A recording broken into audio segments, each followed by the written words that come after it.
¿Qué es la enfermedad de Parkinson? Esto es una enfermedad neurológica del sistema nervioso central que afecta una estructura que se encarga de la movilidad, de mantener una buena postura, de la coordinación, y esa estructura está en un lugar profundo del cerebro que se llama sustancia negra o sustancia nigra.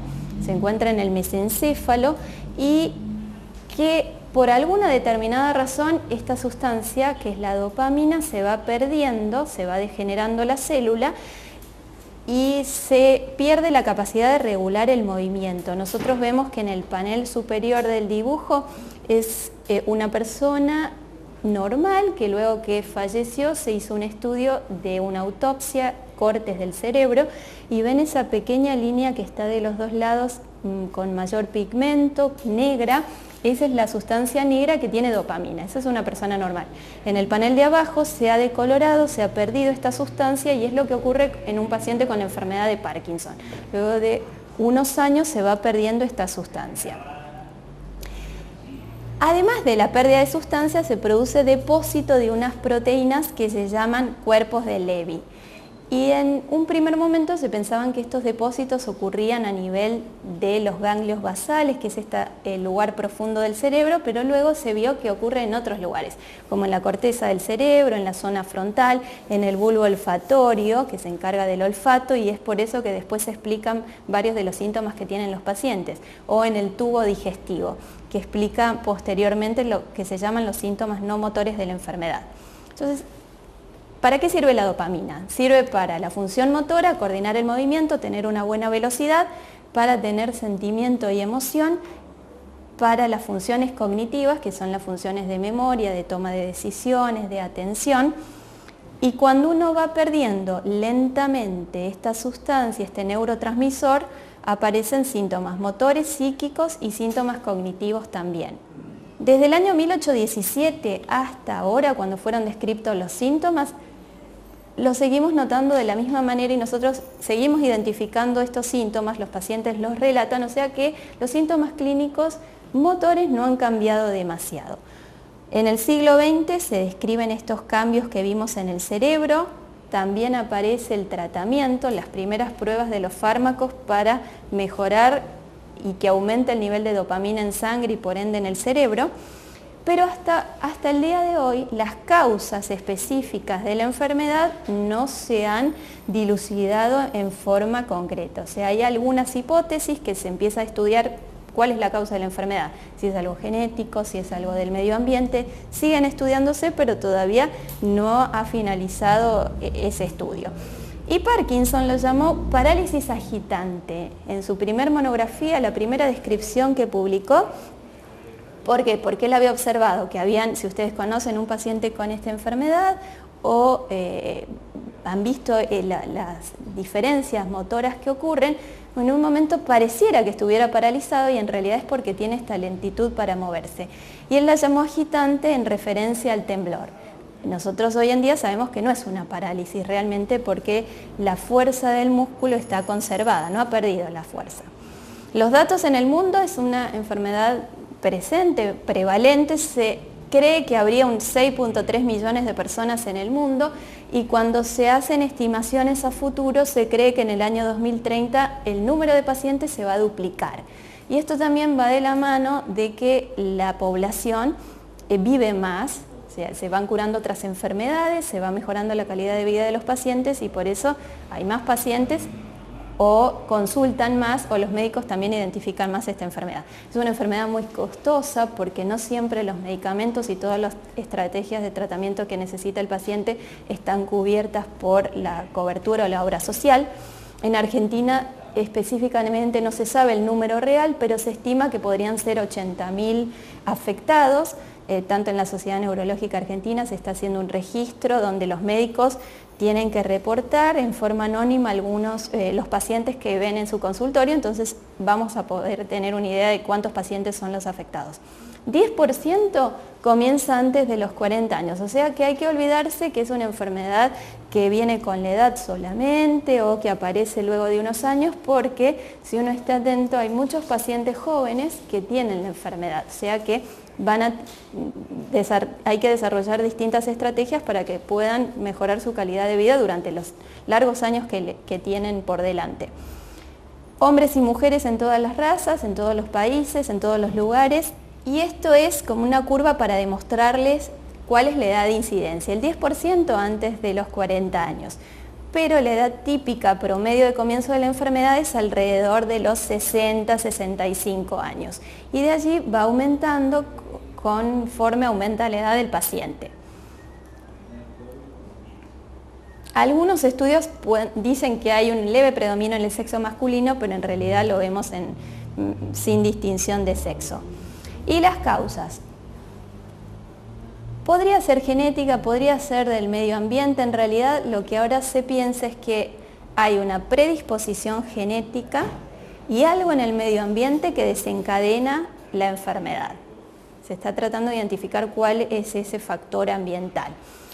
Esa combinación de estos dos factores lleva a que se pierdan de a poco las neuronas que producen dopamina. Dejan de producir este neurotransmisor y se afectan otros sistemas del cerebro, no solo el motor, sino lo cognitivo, la emoción, lo que hablamos antes. Para hacer un paralelo es como si viéramos la diabetes, que es otra enfermedad crónica, donde falta insulina, por alguna razón el cuerpo no produce insulina y uno tiene que aportarla en forma externa. Acá falta dopamina y también hay que aportarla con un medicamento desde afuera. Y se diagnostica en forma clínica. Cuando nosotros decimos clínica es que hasta el día de hoy no hay un estudio o un análisis de sangre que uno pueda sacar y diga tiene Parkinson, o una resonancia que haya una lesión y que uno diga tiene enfermedad de Parkinson. Entonces, la realidad es que el diagnóstico se hace con lo que el paciente y su familia cuentan de los síntomas que han observado y con el examen de alguien experimentado en esta patología, que en general lo ideal es que sea un neurólogo y especialista en movimientos anormales, que son todos los trastornos del movimiento.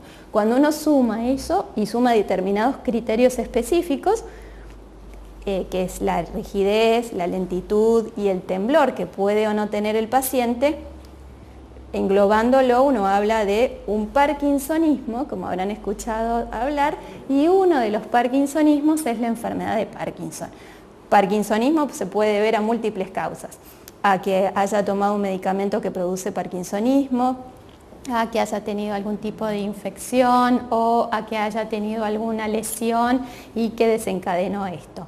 Pero en general, si uno no puede determinar una causa secundaria, habla de una enfermedad de Parkinson. ¿Y cómo se manifiesta la enfermedad? ¿Qué síntomas tiene? ¿Cómo nos damos cuenta que alguien tiene Parkinson?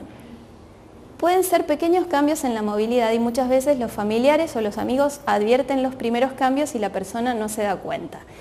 Puede tener dolor, muchas veces ocurre que el paciente comienza con un dolor en el hombro, un dolor en el brazo y una molestia y comienza a ir al traumatólogo, que luego puede derivar a un kinesiólogo, y cuando empieza a hacer ejercicios, a lo mejor el kinesiólogo se da cuenta que ese paciente no balanceaba bien un brazo y dice, creo que acá hay algo raro, extraño, ¿por qué no hacer una consulta con un neurólogo? O sea que muchas veces no es directa la consulta porque los síntomas no son tan claros motores. Puede ser un dolor difuso, dificultad en escribir, que la letra sea de distinto tamaño, en general es una letra más pequeña, disminuye el tamaño. Cambios en el estado de ánimo, que el paciente esté más desanimado, deprimido.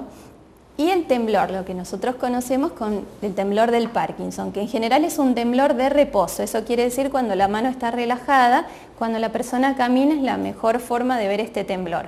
O cuando está hablando con nosotros o cuando mira televisión, porque la mano está relajada. A diferencia de otros temblores que son cuando se sirve algo, cuando toma de un vaso, cuando mantiene el diario en alto. Ese es otro tipo de temblor y otro tipo de enfermedades como son temblores esenciales o temblores familiares. Pero no siempre está presente, o sea que no es sine qua non que tiene que tener temblor. Hay pacientes con enfermedad de Parkinson que no tienen temblor y nunca van a tener temblor. O O sea que no todo temblor es Parkinson y no todo Parkinson tiene temblor. Rigidez muscular, que es una resistencia al movimiento de los músculos de los brazos y de las piernas. Y bradicinesia, que quiere decir lentitud para iniciar el movimiento. O sea, cuando el paciente quiere caminar, le cuesta comenzar a caminar, pero a lo mejor luego adquiere velocidad y ven que puede mejorar el tranco del paso. O empezar un movimiento que cuesta al principio, pero después el paciente lo puede realizar sin tanta dificultad.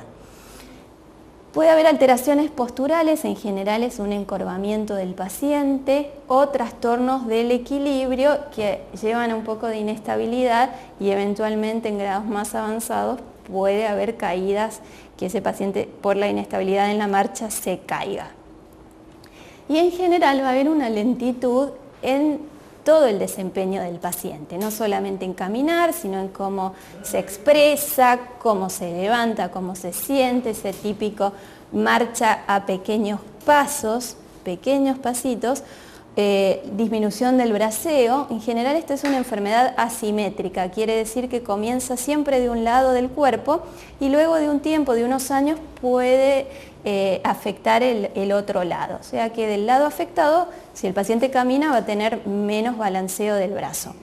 Freezing, que se llama congelamiento de la marcha, es cuando el paciente camina pero se queda pegado al piso y no puede despegar hasta que alguien le da algún tipo de estímulo externo para disminuir ese bloqueo que se produce y puede empezar a caminar.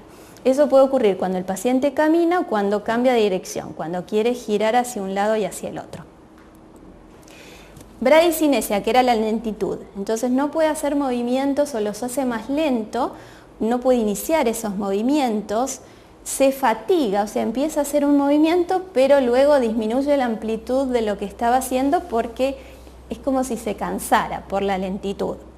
Y es muy característico que los pacientes no pueden hacer dos tareas al mismo tiempo, porque eso requiere una coordinación especial y hacen que el desempeño no sea bueno si no se concentran en una tarea por vez. Esto es para mostrarles la importancia de lo que ahora llamamos los síntomas no motores de la enfermedad. Hace unos años se pensaba que la enfermedad de Parkinson era meramente motora, lentitud, rigidez y temblor. Pero evaluando a los pacientes y viendo las manifestaciones, muchas de estas características aparecen en la enfermedad y si uno no las tiene en cuenta, son mucho más importantes y afectan la calidad de vida del paciente y las actividades de la vida diaria más que los síntomas motores. Entonces, ahora se está tratando de darle mucha importancia a los síntomas no motores porque no es lo mismo un paciente cuando no se tratan estos síntomas y cuando se tienen en cuenta. ¿Y cuáles son? Trastornos olfatorios, cambios en el humor, en el ánimo, cambio en el hábito intestinal, que en general es constipación, problemas urinarios, problemas del sueño, sudoración inexplicable, cambios en la presión arterial. En el caso de la disfunción olfatoria, puede haber disminución del olfato, no sienten bien los perfumes, las comidas, o directamente abolición, desaparece completamente el olfato. O lo que se llama un umbral elevado, o sea que el olor tiene que ser muy fuerte para que el paciente lo pueda sentir y algunos estudios dicen que se afecta para algunos olores, es selectivo y para otros olores no tanto. Esto es importante y aparece tempranamente, o sea que un paciente puede tener problemas del olfato muchos años antes que uno puede evidenciar algún problema motor. Mejor 20 años, 10 años antes ya no sentía bien los olores. Es cierto que en ese momento nadie va a decir, uy, este paciente podría tener enfermedad de Parkinson. Todos estos estudios se hacen como nosotros llamamos retrospectivos.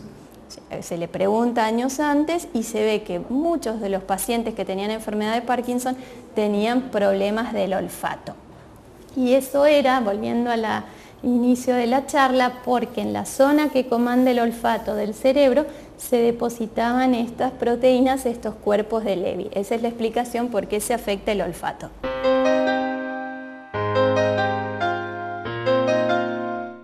Depresión.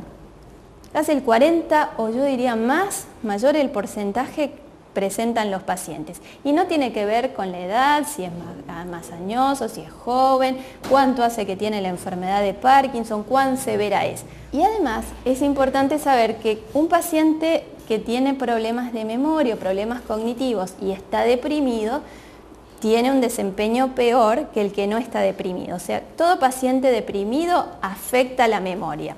O sea, que hay que mejorar la depresión, darle contención a ese paciente y tratar la depresión. Y otra cosa interesante es que los pacientes, una vez que reciben el tratamiento, pasan por periodos que se llaman de on y de off. O sea, que momentos que tienen efecto del medicamento, como si los enchufaran, y momentos que los desenchufan, por eso se llama off, donde no tiene efecto, entonces el paciente está lento, rígido, le cuesta moverse. A veces estas fluctuaciones del ánimo coinciden con la fluctuación motora. Quiere decir que cuando el paciente tiene menos efecto de los medicamentos, está más lento, tiene más rigidez y tiene más temblor, está más apagado, más deprimido. Y cuando tiene efecto, está mejor de ánimo. Otro síntoma no motor es la ansiedad y el pánico. Los pacientes que su día transcurre entre estos episodios de on y episodios de off pueden tener este grado de ansiedad. Y en general la ansiedad aparece cuando el paciente no tiene efecto del medicamento, porque es muy difícil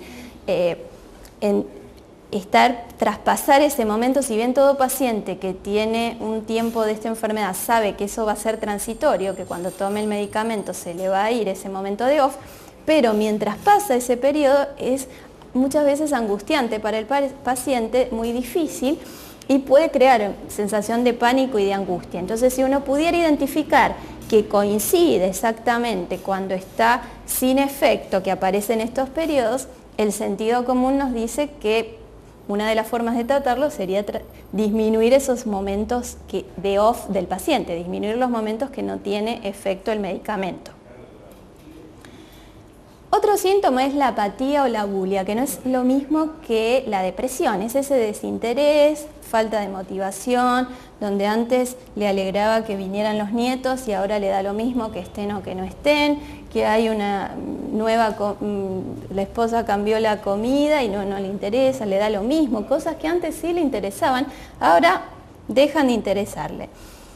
Y también es independiente del momento de la enfermedad que está cursando el paciente, y también la apatía, al igual que la depresión, va a alterar el desempeño de las funciones de la memoria, las funciones cognitivas.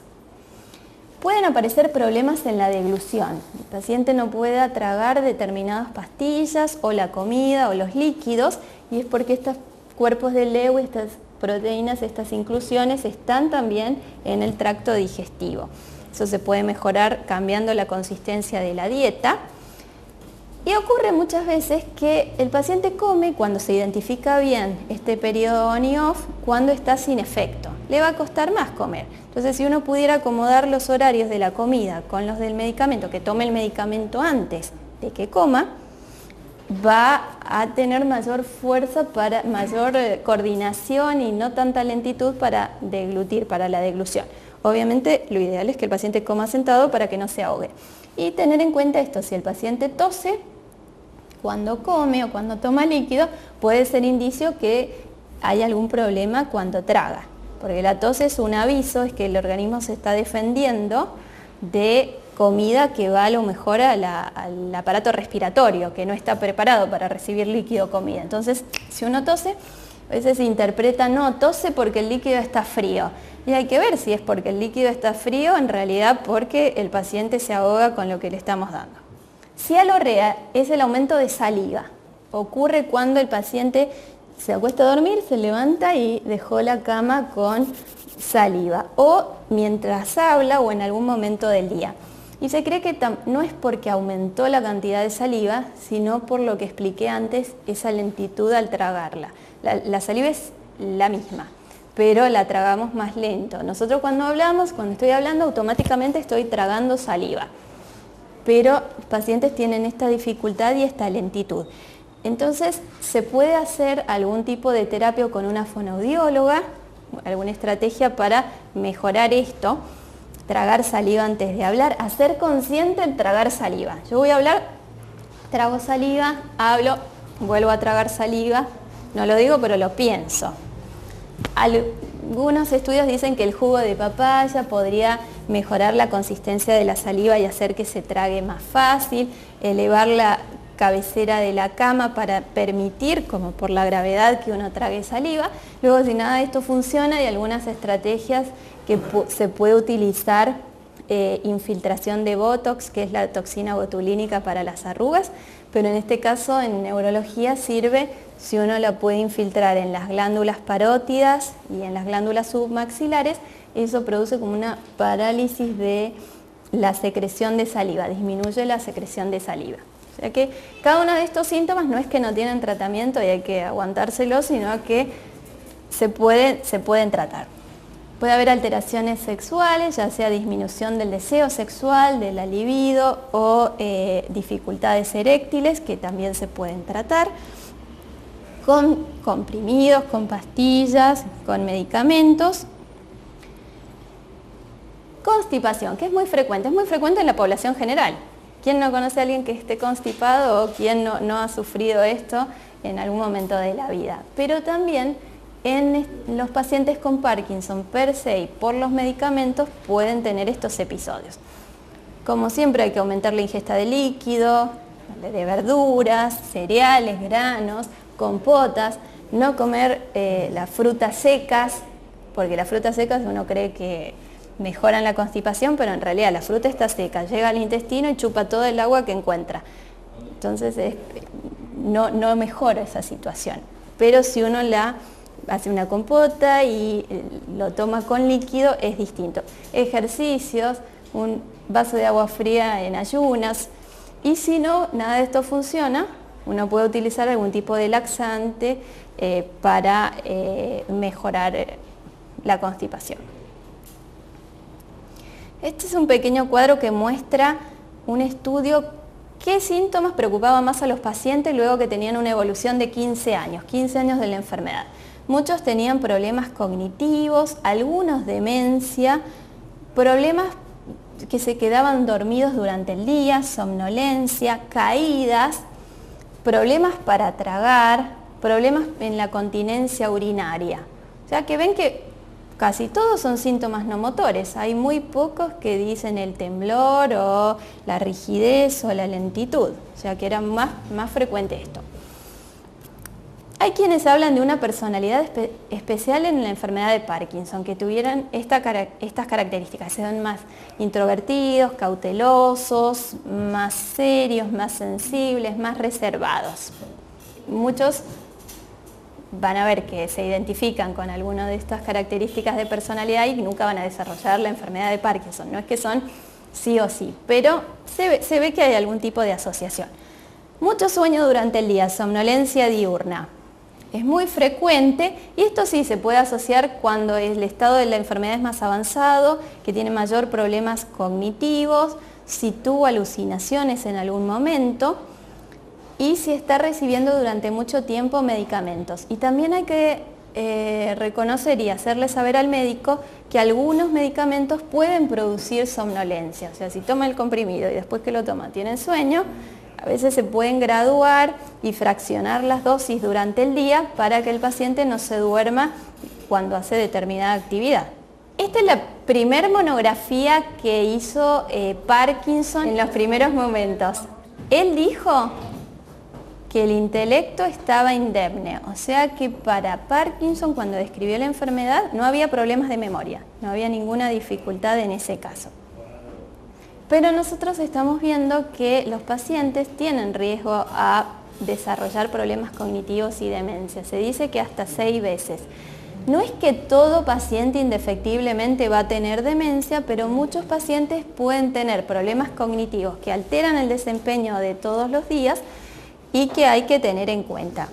Este es un estudio que comparaba personas sin tratamiento de reciente comienzo con personas normales, sin la enfermedad. Y se vio que estas personas tenían mayor cantidad de problemas cognitivos, o sea, eran de reciente comienzo y no estaban tratados, o sea que no obedecía a ningún fármaco. Lo que quiere decir esto es que cuando se le pedían a los pacientes hacer en estudios de imágenes, que son algunos estudios de tomografías por emisión de positrones o resonancias, estudios de imágenes, que muestran cómo funciona ante determinadas actividades, se veía que una zona anterior del cerebro, que es la zona prefrontal, se ponía en actividad cuando desarrollaban determinadas actividades el paciente. Bien, y estos problemas que uno puede ver o si hace una evaluación, ¿cómo influyen en el día a día del paciente? ¿Cómo sé si puede tener algún problema cognitivo o no? Tiene lo que llamamos bradifrenia, enlentecimiento del pensamiento. A veces cuesta encontrar la palabra, la memoria, lo que había guardado, y el paciente puede querer ir o tomar una decisión y la decisión es correcta, pero el camino hasta llegar a esa decisión es lento o se altera. Va a llegar, pero a lo mejor el recorrido es más lento. El fenómeno de la punta de la lengua, lo tengo en la punta de la lengua, quiero decir la palabra pero no me sale. Y uno puede dar una explicación de esta persona que la conocía, que vivía acá, ¿te acordás cuando vino? Pero ¿cómo se llama? No sé, no me sale. O esto sí sirve para marcar, pues yo hablo y no me sale teléfono, o sea, no sale la palabra específica. Y no pueden hacer múltiples actividades al mismo tiempo. Cuando el paciente tiene trastornos en la marcha y tiene que caminar, no tiene que caminar, hablar con el vecino, llevar una bandeja, no. Una actividad por vez para que pueda ser exitosa y no tenga dificultades. Puede aparecer esto en estadios tempranos, lo que decíamos, o sea, alteraciones visoespaciales de la coordinación del espacio de los objetos que tengo cuando me muevo. De las funciones ejecutivas, que es cuando uno toma una decisión y tiene que darle importancia a determinada acción y dejar de lado otra, darle preponderancia a una y a otra. ¿Cómo toma la decisión? Y el reconocimiento emocional. A veces los pacientes tienen dificultad en reconocer determinadas emociones.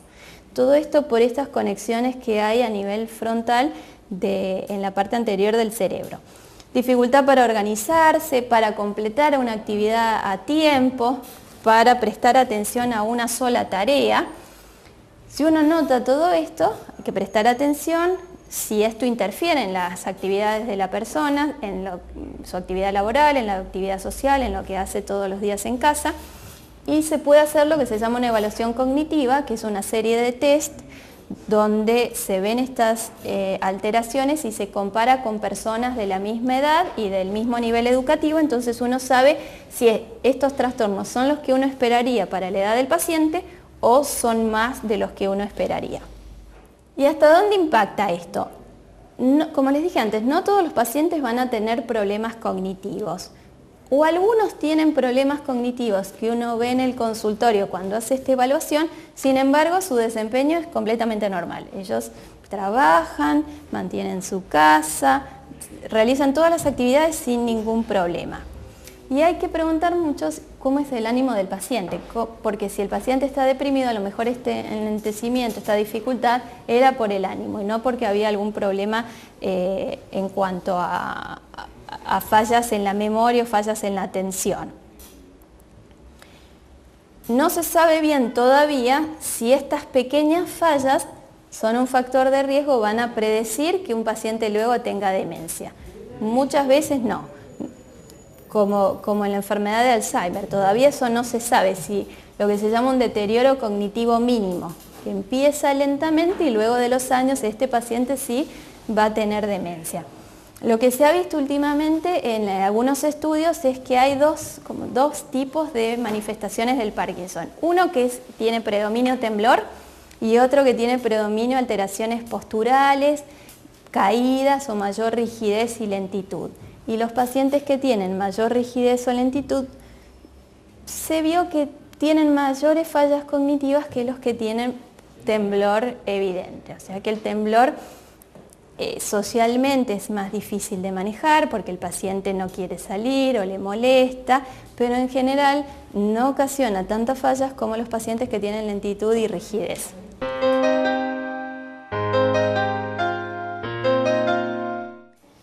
Algo que puede ocurrir es lo que se llama el trastorno en el control de los impulsos. Desarrollar actividades que el paciente no puede parar en forma compulsiva. Juego patológico, ir al casino, apostar, jugar en las maquinitas. A lo mejor alguien nunca había ido al casino, no importa si era habitué de esto. Es una nueva actividad, o ir al bingo, lo hace y no puede parar, tiene que ir todos los fines de semana, todos los días. aumento de la sexualidad, comprar en forma compulsiva, ir al shopping o apetito compulsivo. Se levanta a la noche, come, no puede parar, compras, estar muchas horas en internet también. Todas estas actividades nosotros las desarrollamos, pero una vez, no todo el tiempo, que no pueden parar. Comportamientos repetitivos o de guardar cosas sin un objetivo. Y otro cuadro que se llama desorden de disregulación dopaminérgica. Es cuando el paciente toma un comprimido, en general es de levodopa, y no espera que actúe. Cree que no va a actuar y no le hizo efecto y ya toma el segundo y vuelve a tomar otro, y eso ocasiona que en realidad no actúe, o sea, que se enlentezca y que los receptores cambien y no tenga el mismo efecto que cuando el paciente espera, deja que actúe y deja pasar algunas horas. Se cree que este juego compulsivo es porque afecta un circuito del cerebro que se llama el circuito de recompensa, un receptor que está en un circuito cerebral de recompensa. Entonces el paciente juega, le produce recompensa, que es algo satisfactorio, y por eso quiere más, no puede parar. Hay que tener en cuenta esto porque se puede producir como un efecto adverso de algunos medicamentos, de los que se llaman agonistas dopaminérgicos. Entonces, uno, ¿qué hace? Le avisa al paciente: le voy a dar este medicamento que es muy bueno para lo que usted tiene, para mejorar su lentitud y su rigidez. En un muy bajo porcentaje puede producir estas actividades, juego compulsivo. Advierte al paciente y a la familia para que estén atentos. Si empiezan a ocurrir esto, avisarle al médico para disminuir este medicamento, suspenderlo, porque se puede mejorar, puede ser reversible, y después para no ocasionar un trastorno económico en la familia, porque hay pacientes que han apostado sus ahorros y los de toda la familia y han tenido consecuencias importantes. Pero todo esto se puede subsanar si uno advierte. ¿Cómo lo tratamos al paciente? Educar, en parte lo que estamos haciendo en el día de hoy. Los problemas del ánimo es muy importante también psicoterapia, que el paciente, alguien lo escuche. A veces la familia lo escucha, pero el paciente no quiere decir todo delante de la persona que tiene al lado, o si es un padre y que los hijos lo cuiden y que el hijo le diga qué hacer. O sea, mientras uno sigue con la enfermedad, a veces los roles no tienen que cambiarse, continúan los roles, y es difícil eso de que el hijo le diga qué hacer al padre. Entonces a veces alguien de afuera que intervenga, que no tiene ese lazo afectivo con el paciente, puede instaurar algunas estrategias y ver cómo mejora el día a día. Rehabilitación neuropsicológica quiere decir de la memoria, de talleres de memoria, de estimular si falla en la atención, qué ejercicios hay para que mejore la atención, si falla en la memoria, estimular esto. Grupos de autoayuda, a veces unirse con personas que padezcan lo mismo hace que uno pueda entender mejor la enfermedad y sobrellevarla mejor. Ejercicios, la actividad física es indispensable. Caminar es lo más sencillo y ayuda mucho a no tener rigidez, no estar lento. Una buena nutrición. Esta enfermedad tiende a que el paciente pierda de peso porque gasta calorías si tiene movimientos anormales o si tiene las llamadas disquinesias. Son estos pequeños movimientos como producidos por la medicación. En forma ideal sería que el paciente se trate en lo que se llama una clínica de Parkinson, porque vieron a lo largo de la charla que habían múltiples síntomas y que si uno empieza a pensar necesita varios especialistas que se unan para mejorar la calidad de vida. Ideal un neurólogo especialista en Parkinson o en movimientos anormales o en problemas de la memoria, o un gerontopsiquiatra que hace a su vez de clínico en un paciente añoso, un psicólogo, un nutricionista, musicoterapia. También vemos, es muy positivo esto, escuchar música pone en conexión distintos circuitos del cerebro que no se estimulan de otra manera, y además interviene la emoción, interviene la alerta del paciente. El paciente puede estar desmotivado, no tiene ganas de hacer nada y le ponen música y reacciona de otra manera, se emociona o recuerda. También sirve para estimular la memoria. Si empiezan a recordar canciones o temas que al paciente le gustaban, canta, y es sorprendente cómo hay pacientes que tienen mucha dificultad para hablar, para comunicarse, y sin embargo pueden cantar mucho mejor, y eso es porque el estímulo externo hace que el paciente pueda mejorar ese bloqueo. Muchas veces ocurre esto, que la familia les dice, con usted camina mejor, viene al consultorio y camina bien, viene al consultorio y se levanta, habla más fuerte y en casa no hace nada, está tirado en el sillón y le decimos levántate y no se levanta. Y eso es porque el paciente muchas veces necesita un estímulo externo, que alguien de afuera, estímulo auditivo, visual, le diga 1, 2, 3, le dé ese marco, esa cadencia para que él pueda desbloquear esa función y mejore. Terapia ocupacional, cómo mejorar la calidad de vida en todos los días, vestirse, alimentarse, el kinesiólogo, mejora la postura, la marcha, el equilibrio. Y neurofoniatría, el volumen de la voz, que muchas veces es un tono más bajo y por momentos puede aumentar el tono de voz. Además de esto, ejercicios, estrategias farmacológicas, obviamente los medicamentos, estrategias de cirugía o nuevas investigaciones. Los derechos del paciente son, que también fueron establecidos por la Organización Mundial de la Salud, a partir de que se decretó el Día Mundial del Parkinson, es que todo paciente tiene derecho a saber qué le ocurre, a saber de qué se trata la enfermedad, porque el paciente que conoce la enfermedad, que sabe los síntomas, entiende mejor y puede tener mejor diálogo con el médico y es más fácil de tratar. Contención de la familia, de un par, estímulo y grupos de autoayuda.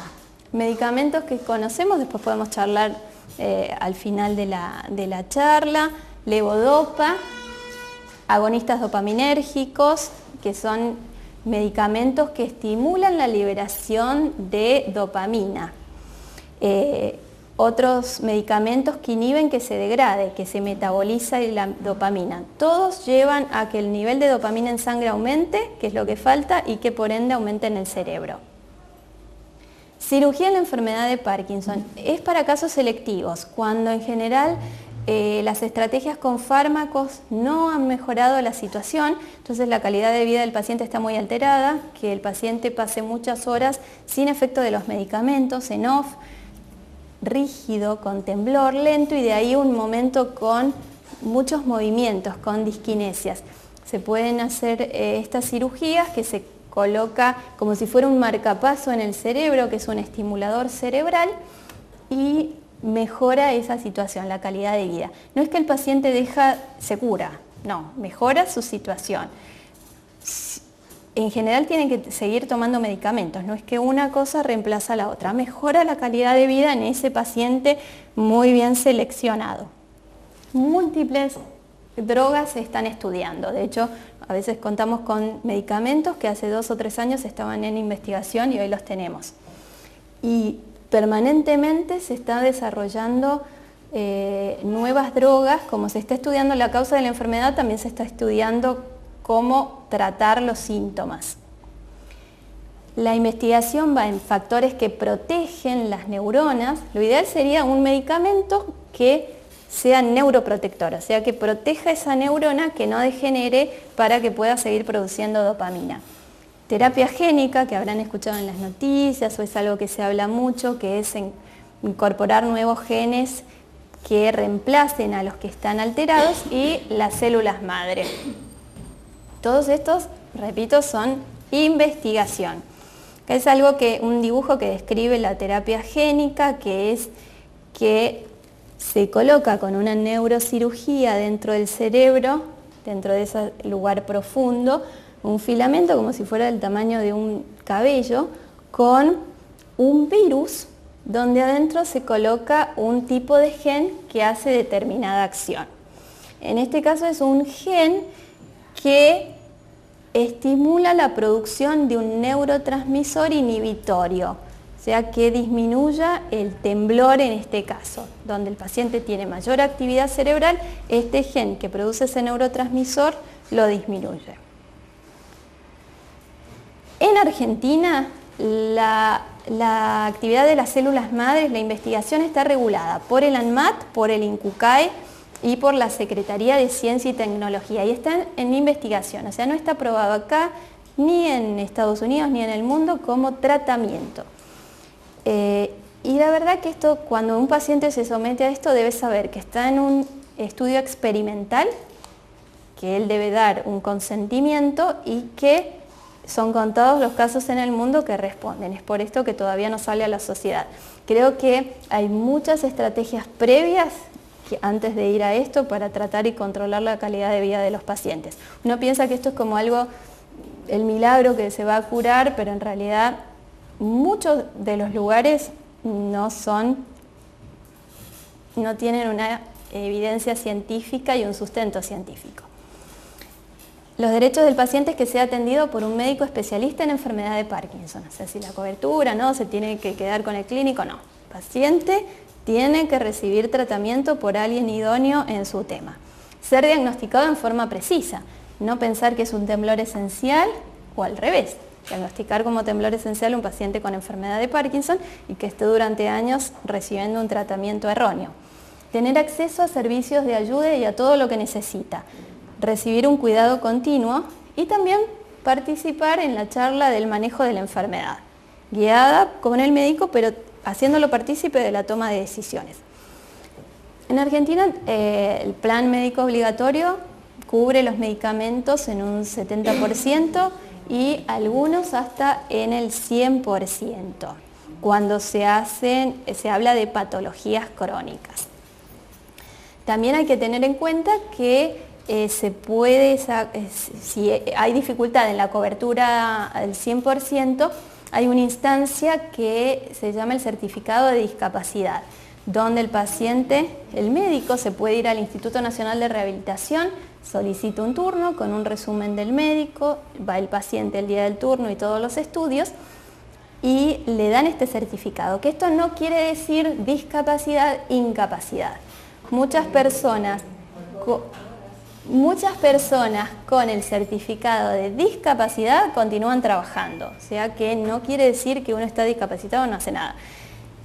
El certificado para lo que sirve es para que se aseguren de tener el 100% de los medicamentos y de los tratamientos farmacológicos y no farmacológicos que reciben. O sea que eso es importante porque es una ley nacional que tenemos y que se debe utilizar.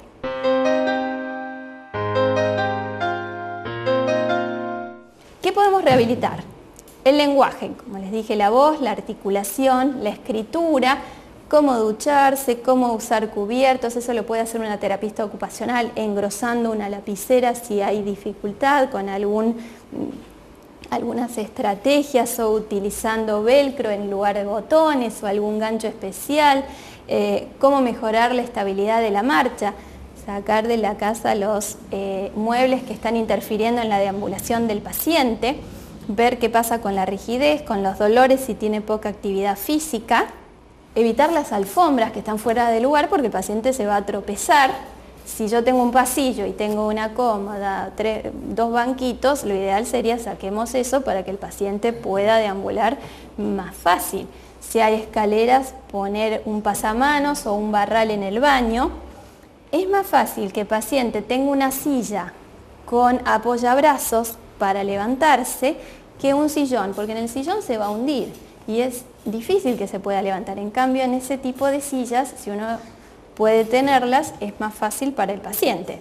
Mismo la cama, tiene que tener una altura adecuada. Si la cama está muy hundida, el paciente va a ser muy dificultoso levantarse. O si tiene que girar, yo no tengo que ponerle colchas o frazadas muy pesadas, porque a la noche si quiere girar o levantarse al baño, a lo mejor ese simple movimiento de girar de la cama va a ser dificultoso.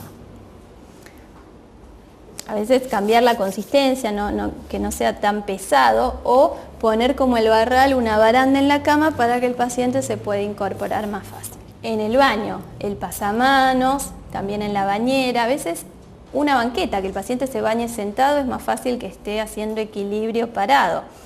Poner una alfombra antideslizante, usar una máquina eléctrica para afeitarse en lugar de la máquina de Gillette, cepillo de diente con mango grueso. Para los pacientes que tienen temblor, a veces el mango grueso disminuye que el mango finito, o vienen unos engrosadores para lapiceras o para el cubierto, como si fuera un plástico que uno puede poner en el mango. Vestirse, tomarse el tiempo para vestirse. O sea, el paciente se puede vestir muchas veces, pero no hay que apurarlo. O sea, si uno está ansioso, el acompañante que lo deje, pero no, yo te he visto. O si es dificultoso los movimientos finos, que muchas veces ocurre, prenderse botones, usar un velcro, y hay algunas prendas que tienen el botón decorativo afuera, pero en realidad no está ejerciendo la función con el ojal, sino que hay un velcro. Usar mocasines en lugar de zapatillas con cordones o zapatillas con velcro, es más fácil. Tener comportamientos adecuados y contacto visual, hablar con el paciente, mostrarle una sonrisa, una emoción. No hacer todo por el paciente, porque uno se anticipa y quiere ayudar y no deja que el paciente haga nada. No, uno tiene que estar expectante, ver qué puede hacer el paciente, y lo que no lo puede hacer yo lo ayudo, pero no reemplazo toda su actividad, porque mientras más haga el paciente menos va a hacer. Permitir la independencia del paciente. Nunca asumir que si tiene algún problema de memoria, listo, no hay nada para hacer, algún problema cognitivo, esto es así. Siempre hay algo para hacer y para mejorar. Y muchos pacientes no tienen una rutina diaria.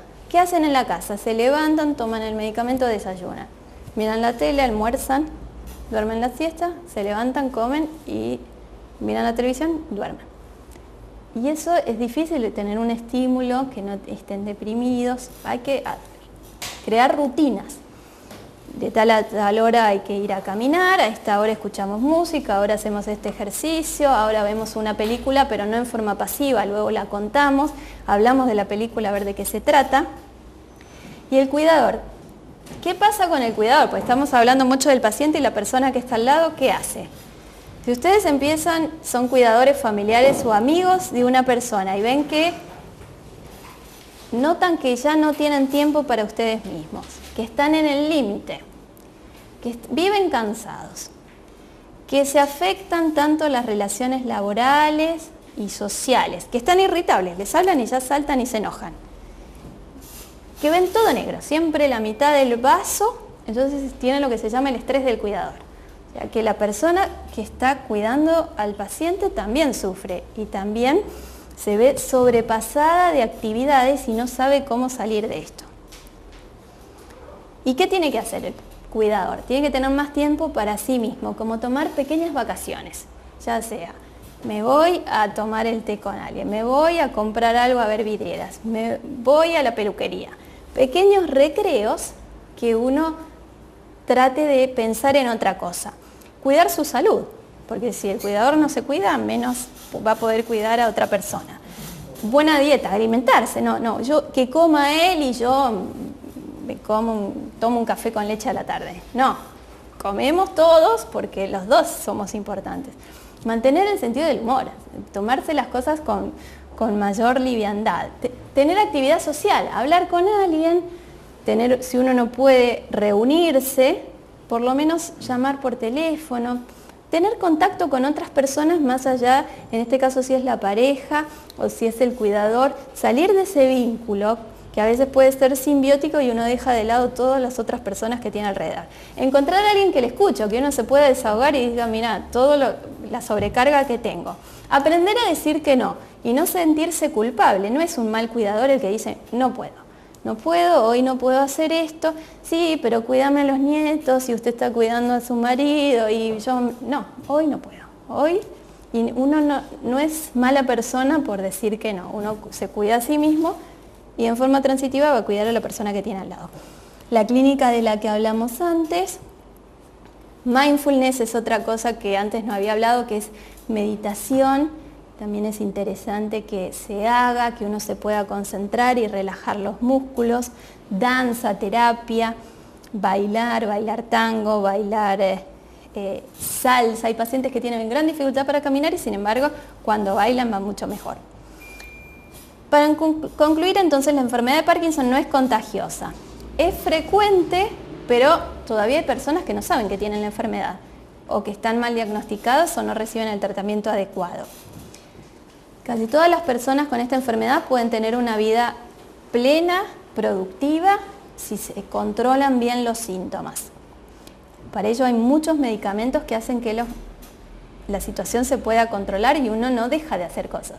Ya hay que olvidarse de esa etapa donde el paciente estaba en silla de ruedas, no se movía Eso era en la etapa donde no había levodopa, todavía donde no se había descubierto la sustancia para tratar este paciente. Ahora ya la vida es distinta. La evolución es variada y variable, nunca hay que compararse. Uno en un consultorio no tiene que mirar al del lado y decir, yo voy a tener esa evolución, o yo estoy mejor o peor. No sabemos, porque los síntomas, si uno los toma, es temblor, rigidez y lentitud. Pero el paciente puede haber empezado de distinta edad, haber comenzado con distintos tratamientos, haber hecho actividades no farmacológicas y otro no. Entonces yo no sé qué le pasó a ese paciente y cómo se está tratando. No me puedo comparar porque la evolución es distinta. Si un paciente hace actividad, tiene estrategias cognitivas, no farmacológicas, seguro tiene mejor evolución que el que solamente toma la pastilla y no se mueve en la casa. Entonces no hay que compararse. No produce inexorablemente demencia o envejecimiento. De hecho, no disminuye la expectativa de vida. El paciente vive los mismos años que si no tuviera enfermedad de Parkinson. Hay que tratar los problemas cognitivos cuando están presentes desde el inicio de la enfermedad. O sea que la idea sería que nos ocupemos, que entendamos un poco de qué se trata la enfermedad, pero también el lema de este año es mejorar la calidad de vida. ¿Qué se puede hacer más allá de tomar los medicamentos, que es muy importante, en el día a día para mejorar la calidad de vida? Estas estrategias no farmacológicas y cuidar al cuidador y a los amigos que también intervienen mucho en esta enfermedad. Bien.